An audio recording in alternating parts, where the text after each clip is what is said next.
Hello, Thundersmith here, welcome to the Gaming Nexus.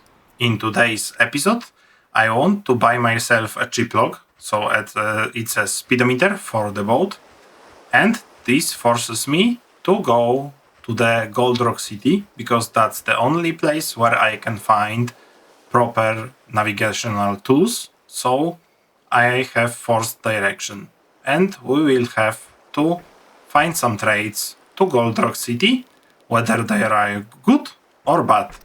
And due to the fact that speedometer can be costly, I can lose money this time. So let's do some quick review of the market. So here I'm looking strictly at Gold Rock City. So let's see dates. They can be good. The profit seems quite nice. We can do coconuts or lamb or goat cheese. Sunspot fish is weak. Bananas weak. Gems I can buy even one. Copper, quite nice profit, but copper is costly, so I won't realize that. Spices too costly, medicine too costly. So there are a few trades available, but not each one is good. So let's look for the cheap things and the best profit. So dates, this is small crate, this is standard crate. So yeah, small crate and almost 50%, even 100, almost 100% return. So that will be thing I'm going to trade this time. This trade seems it may be really good, if only the price is actual. We will see at our destination, so at the Gold Rock City. In the meantime, short in-game weather report. So from what I noticed, the weather is quite good. The wind is from the west to the east, so it's in the direction we want to sail into. So it should help us reach Gold Rock City quickly. That's very good information for me. And we will be able to sell the crates shortly. So I skipped the loading part because it can be boring. And the last crate. Let's load the last crate, and we will be leaving the dock in the direction of the Gold Rock City. Well, maybe not leaving. Maybe I'll quickly catch a nap beforehand to leave the port at day, so we can see where I'm going. Okay, I would love to get some missions, but I can't take them at the evening, because if I take them at the evening, then I'll have one day less to take that to deliver them actually. So yeah, I will not be carrying any missions this time. Let's say maybe next time I'll take some missions. I would also love to use the tavern for the night, but it may be too expensive. Let me quickly check up the ship. So we have 30 water and 1, 2, 3, 4, 5, 6 gold cheese pieces. So that's enough for us. I don't need to worry about food and water for now. But in the next episode, I will maybe need to buy some food and water. So Captain's Log. I still have 7 pieces of goat cheese and 30 units of water. That's fine. But I may need more later on in the next trade, in the next day. By the way, I'm using around 10 water per day and around 2 cheese pieces per day. So that's about that. So here 14 lions, we have only 4. So unluckily I'm too poor to use the tavern, so I'll be forced to sleep at my boat. So let's get back to the boat quickly and See you in the morning.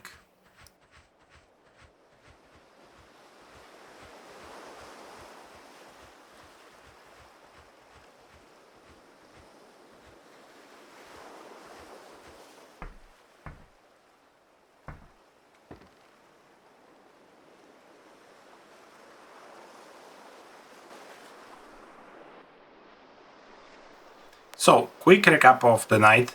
I used 5 units of water during the night, and right now I'm using 1 piece of cheese. So I'm left with 5 units of cheese and 25 pieces of portions of water. So let's remove mooring ropes, push my boat, and I'll be leaving in the direction of Gold Rock City.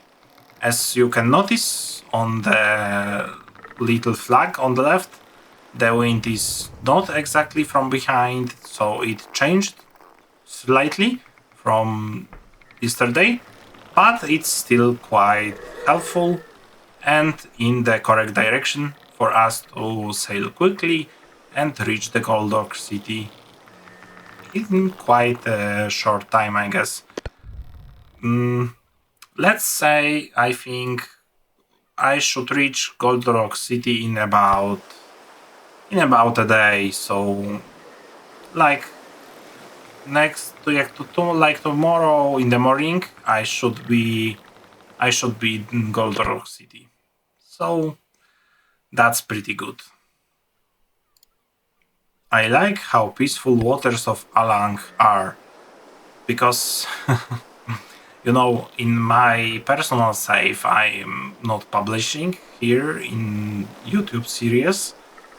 I'm sailing around with my brig, and like last time I was at like something lagoon, like the middle difficulty land, so it totally surprised me how strong the wind was and how quickly it changed direction. I had real issues with reaching main island during the storm, even with the brig, the big and slow and powerful ship. But yeah, I forgot how much it requires work to actually get somewhere with those big ship, and I'm really glad that in Alan the seas are mostly like super smooth, and you can set your sail in the one setting and just let yourself relax, like slowly swim to your destination without worrying about the thing, observing how the island behind you is slowly becoming smaller and smaller, watching how your destination is slowly getting bigger and bigger, and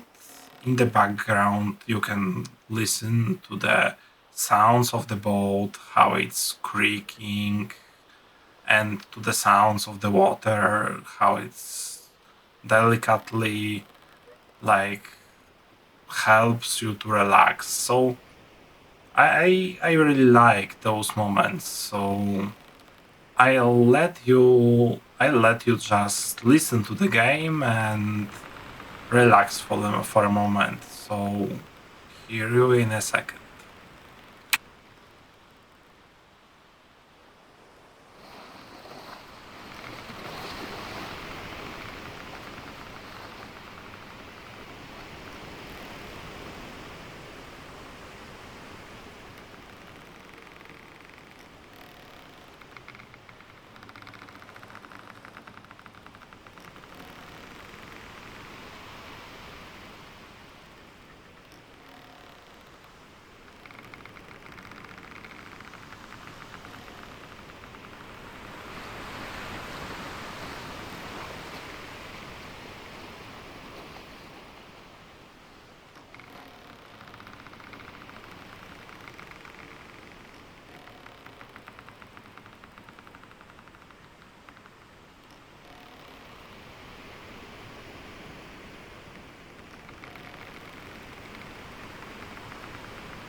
Okay, I hope you had some time to experience the game and to relax, even though the wind became a bit stronger in the meantime.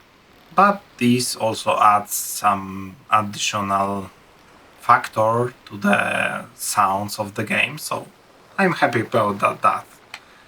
Anyway, I wanted to tell you something about the trade I'm doing right now, because you see, I decided to buy cheap cargo, so the dates, because I'm hoping to double my money. So I started with around 1,000 coins, and right now I'm hoping to earn around another 1,000, because I was buying dates for around 35 coins a piece. And from what I've seen in the trade book, I should be able to sell them at Gold Rock City for around 70 coins a piece. So with exactly 100% return, but it for sure will not be 100%, because you see, with each unit of cargo I'm selling, the price will drop. So I will probably get 100% only for the first piece and lower percent for each further piece. That's worth noticing, and that's important to take into account when trading.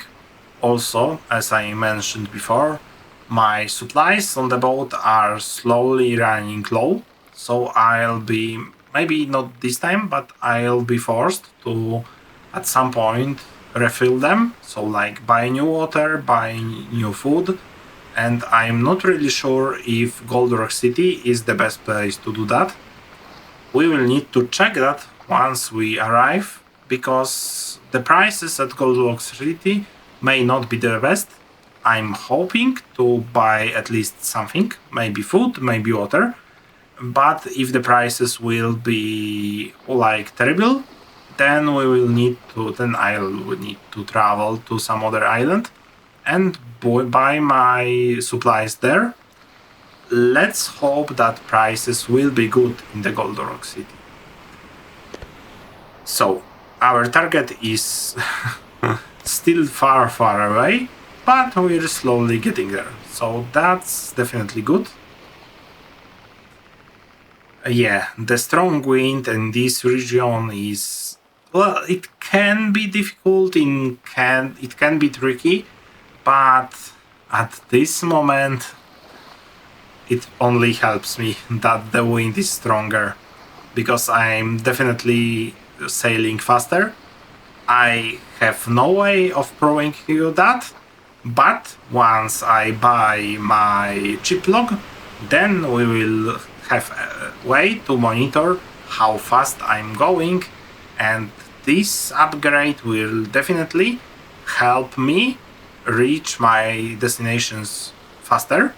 But as I mentioned, it may also cause me to get further away from buying my new big boat, but I'm still quite away. Well, quite away, and quite a wait yet ahead of me. So that's definitely that. And yeah.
I wanted to tell you a few words about my likes and dislikes of this game.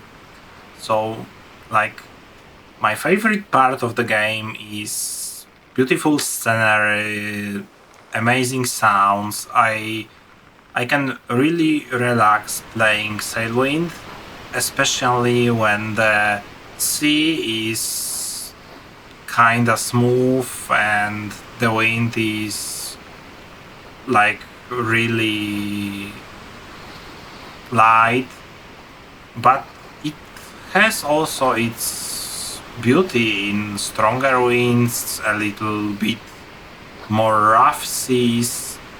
I really don't like sailing in the storm. I prefer to wait them out if I happened to be caught by one. That's not really fun for me. Well, not in small boat. I can handle a storm in a big ship, but not in a small boat. I prefer to avoid storms in a small boat. And what is not exactly fine with me is the survival aspect. I don't buy it. Yeah, I know it needs to be there, like it's very popular lately, especially for simulators, that they include like survival aspect. So like drinking water, eating food and so on. But to be real, what's most interesting in this game for me is earning money, is sailing. So that's the most fun part. That's the part I'm here for. And the survival part is like a little bit. How to tell that? It just trips the trips the fun.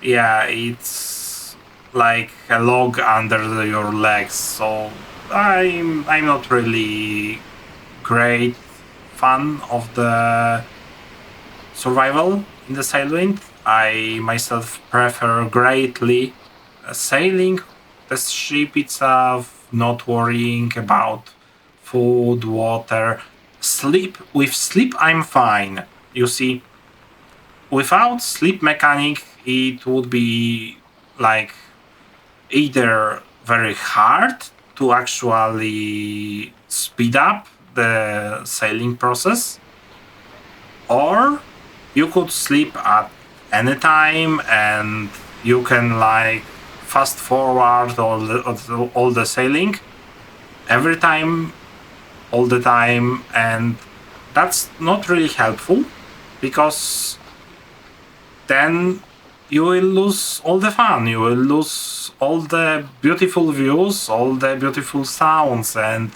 all the amazing climate of the game. So I'm really glad that sleeping mechanics is there. I don't care for water, I don't care for food, and the scurvy, it's annoying.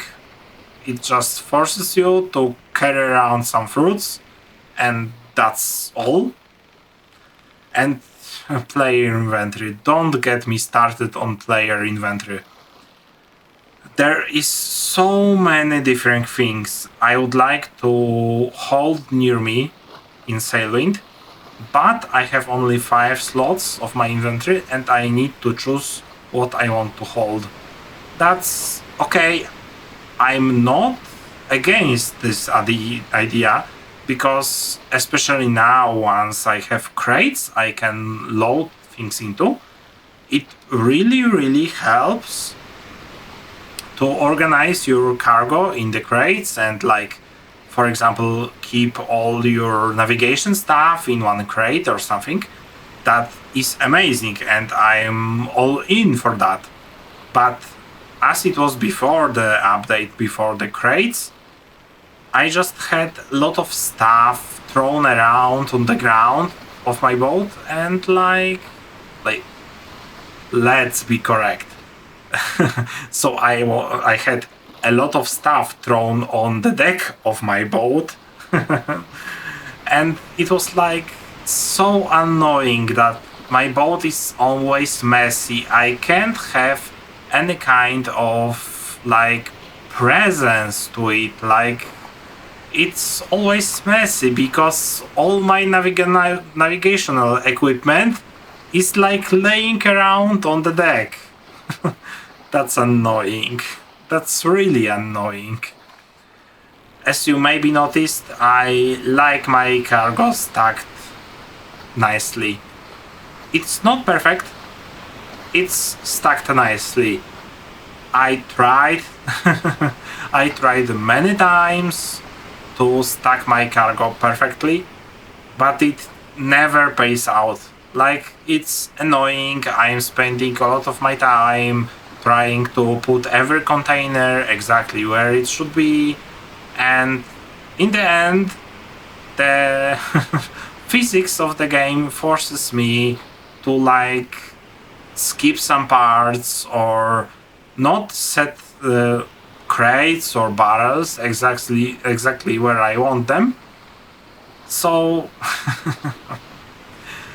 it's impossible to like load the cargo perfectly. You can spend a lot of time doing that and it will never be perfect because of the collisions and models and so on. So yeah, I taught myself I learned that it's best to just be good enough with your stuff. Like, put it however you want, but quickly you will find out that stacking cargo proper way allows you to just take more cargo. So that's always important, because each trade, each piece of cargo you're carrying is additional cash you can get at your destination. So maybe it's worth, maybe it's not worth. Depends from you. I like my cargo stacked nicely. You can have your cargo stacked messy. That's whatever you like.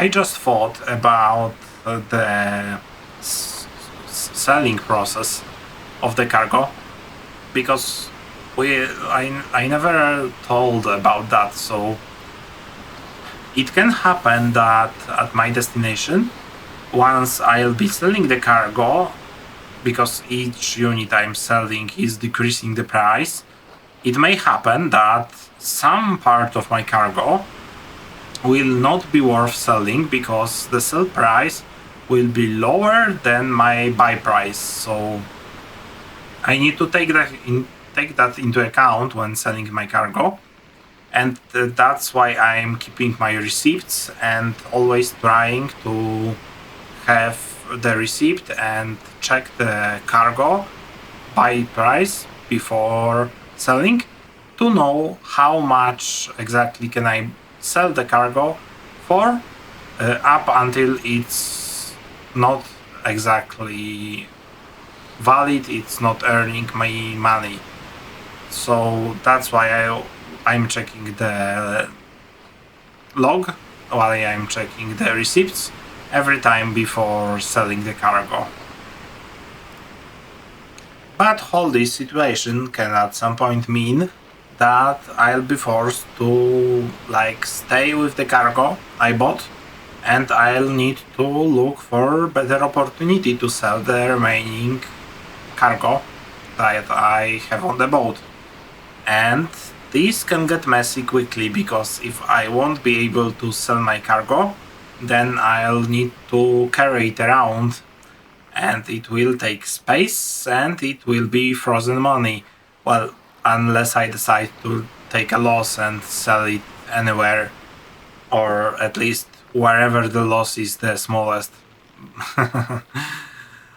Let's hope it never comes to that. So, Captain's log. the day is coming to an end.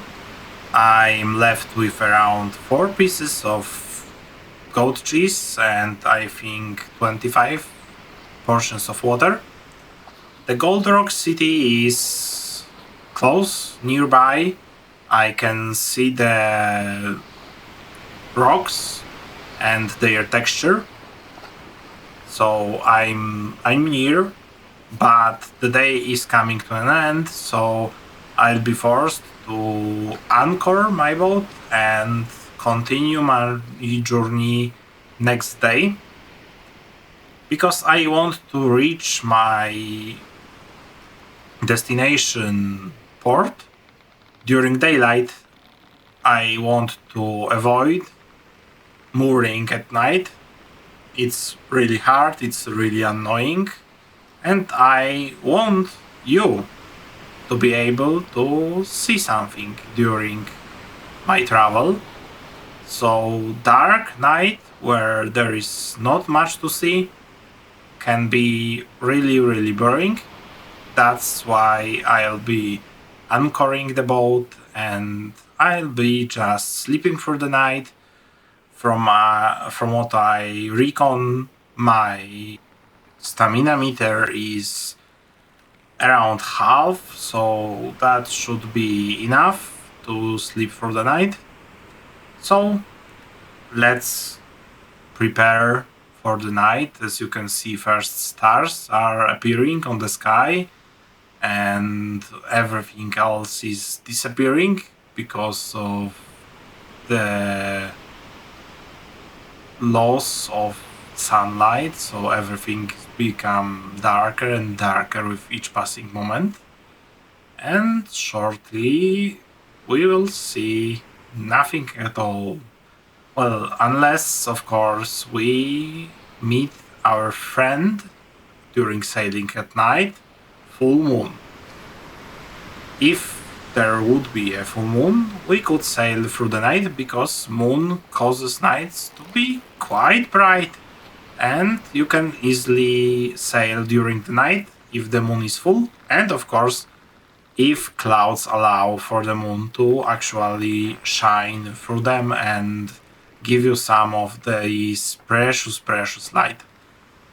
But it seems we have no moon on the sky, everything is so dark that there is almost nothing to see.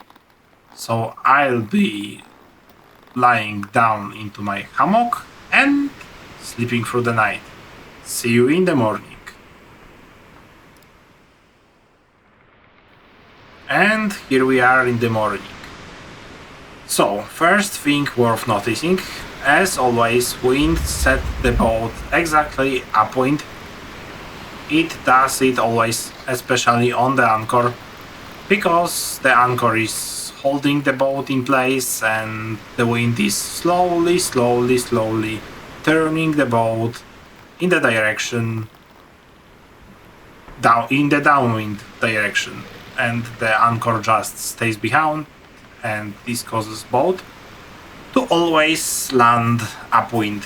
Luckily, this boat, this sail is very easy, with possibility to sail almost exactly upwind, because even then the sail causes like the wing effect that pulls the boat forward.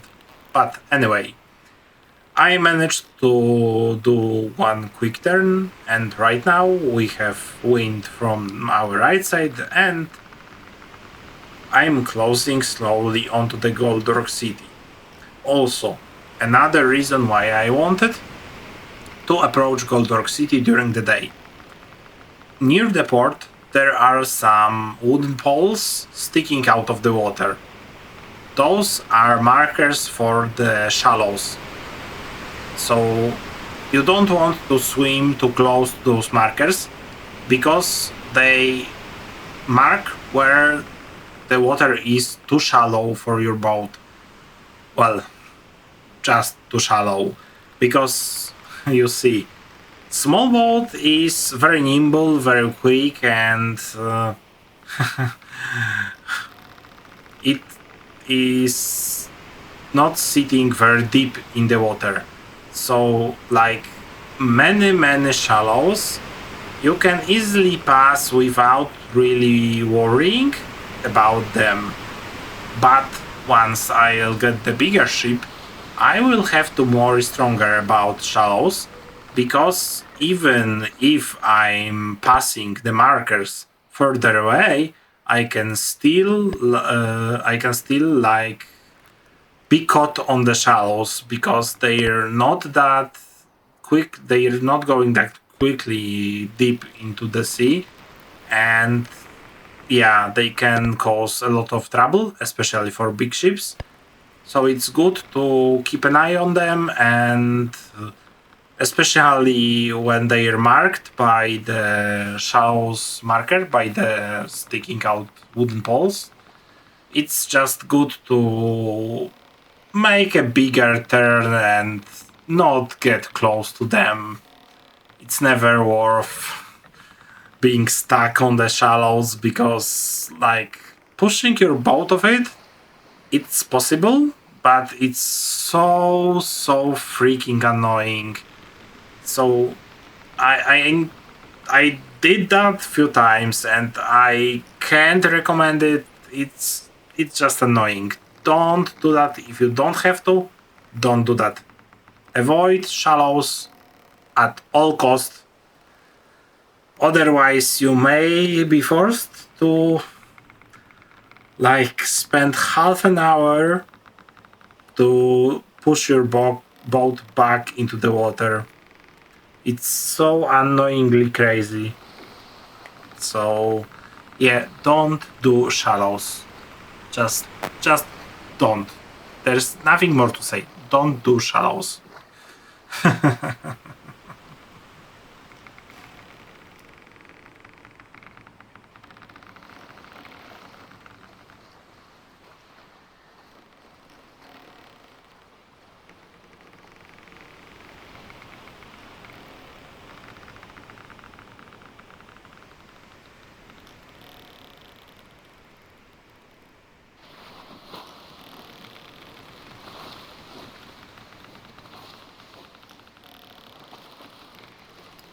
It may seem that I'm so perfect captain that I always know what to do, when to do it, and that I have no issues with the game, and everything comes to me easily, and it's just smooth sailing all the time. I'll tell you something.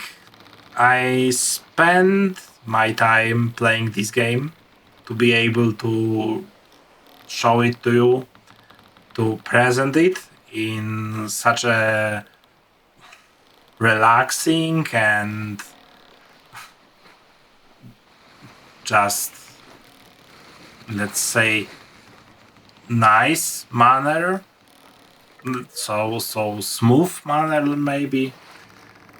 But reality is that without all those experience, I would not be so good. So don't worry if you're just starting and the boat seems to go totally in the wrong direction. You don't know what to do with the sail. You don't know which goods to trade and which island to visit. And you don't know how to approach your first dock or how to change your ship. That's fine. I started there also, so only hours of experience experimenting with the boats, experimenting with the sails, and with the cargo, with the whole economy, trying out different boats, trying out different archipelagos, different settings. Only after all of that, I was able to achieve this level of like experience where it all seems like almost without a care, without a trouble. Like, okay, I'm sailing in this direction and I'll be there in around a day, and here I am in around a day. And like everything like just turns out okay, and it just looks so easy. I know it may not be. So I'm holding my thumbs for you. I'm really all in that you can get there, that you can gather your experience, and for your sailing to be so easy as it seems in my videos it is.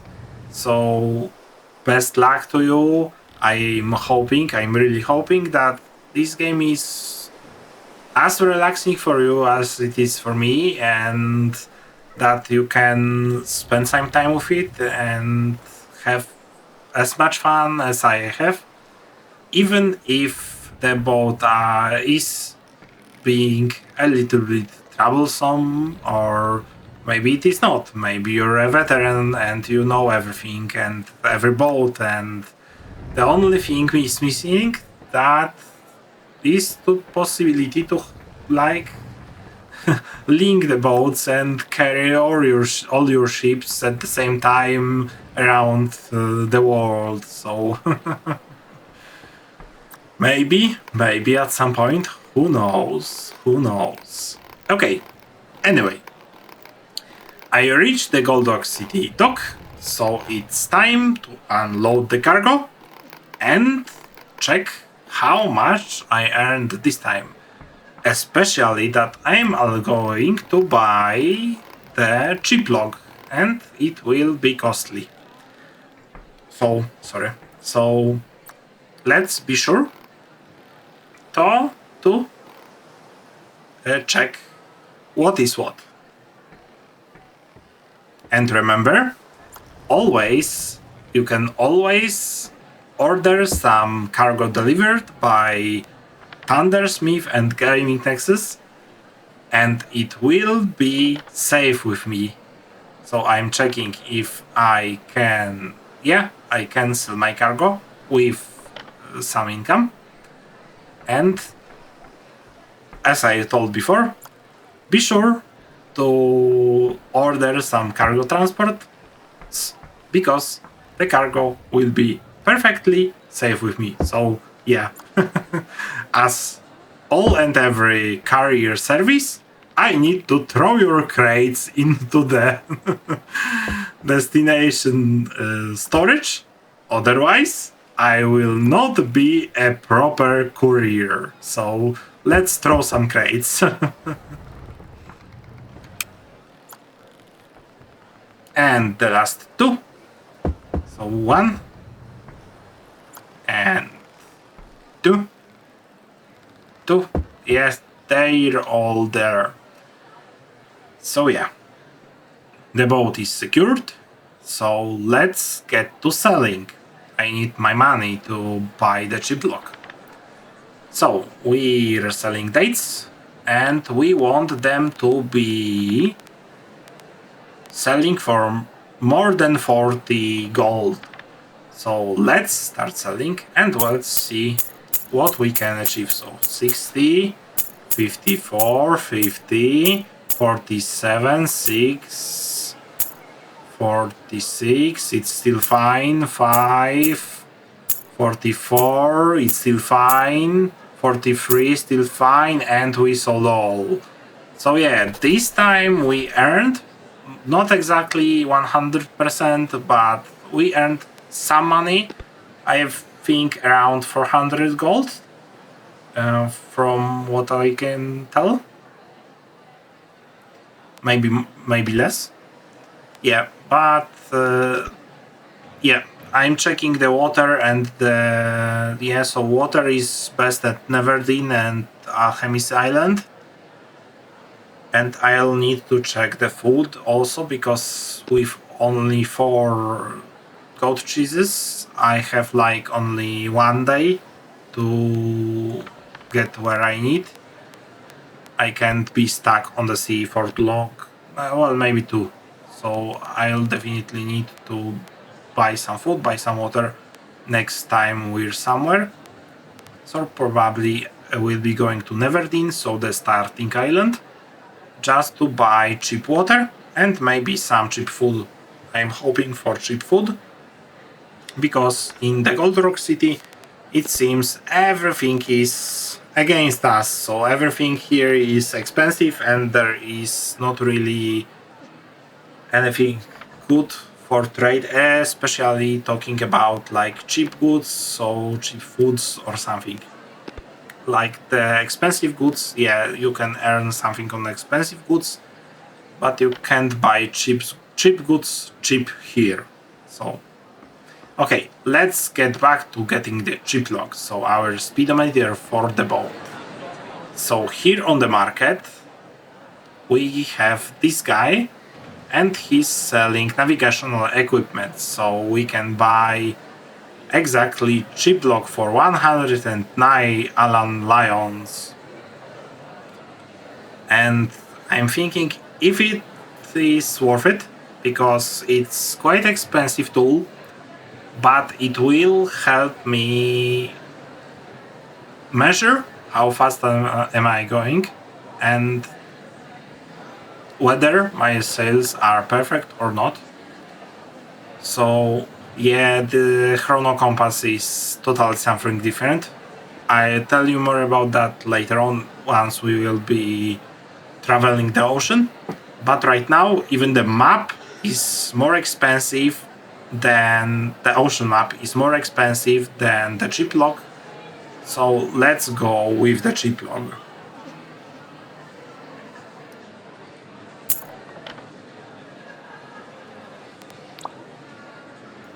Quick note how it works. So you've seen the little wooden cross on top of the instrument. So like you throw this in the water by holding right mouse button, and then it just pulls on the rope and measures how strong the force pulling the ship is. And based on that, it shows you on the scale your speed in knots. So in nautical miles per hour, something like that, yeah. Nautical or something? No, maybe. I don't remember exactly. It's described somewhere on the wiki. So if you want the correct numbers, please visit the wiki. I don't remember correct numbers, so I don't want to tell you false information. It is some kind of unit. It's knots. It's definitely knots. I don't remember what was conjoined with it. Was it that the ocean map is a kilometer by kilometer or 10 kilometer by 10 kilometer grid? I really can't say. I don't remember. It's all in the navigation guide on the wiki. Maybe, if you want, we can visit the wiki navigation site as one of the episodes, just to go through the whole navigation process and all the different possibilities. If you stayed with me that long, thank you for your attention. If you liked the video, please press the like button. It helps the algorithm to know that this video is engaging. If you can, if you want, please leave a comment. What do you think about the idea to visit the wiki as one of the episodes? And that will be all for today. It's coming to an end, so let's see how much did I earn this time after the ChipLog, and see you next time. Bye!